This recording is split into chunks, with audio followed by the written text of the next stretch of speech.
Canada বনাম Morocco ম্যাচে ইতিহাস কি বলে, কারা জিতেছে বা কারা হেরেছে বা আজকে কারা জিততে পারে, চলুন দেখে নেওয়া যাক।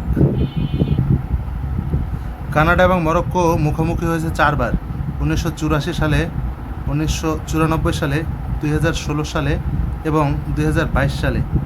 এর ভিতরে প্রীতি ম্যাচ হচ্ছে 3টা এবং একটা 2022 সালে ফিফা বিশ্বকাপ গ্রুপ পর্বে।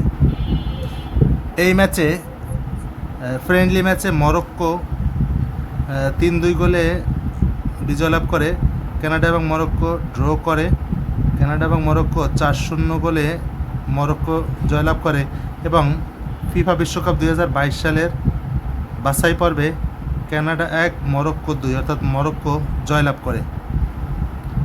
হেড টু হেড পরিসংখ্যান হলো কানাডা একটা কখনো জয়লাভ করতে পারে নাই, একটি ড্র করছে, 4টির ভিতরে 3টিতে মরক্কো জয়লাভ করেছে এবং তারা হেড টু হেড কানাডা এবং মরক্কো মোট 4টি ম্যাচ খেলছে।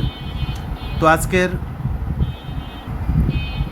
ম্যাচে পরিসংখ্যান অনুযায়ী মরক্কো জেতার সম্ভাবনা অনেক বেশি, কিন্তু দেখা যাক কি টুইস্ট রয়েছে আমাদের জন্য।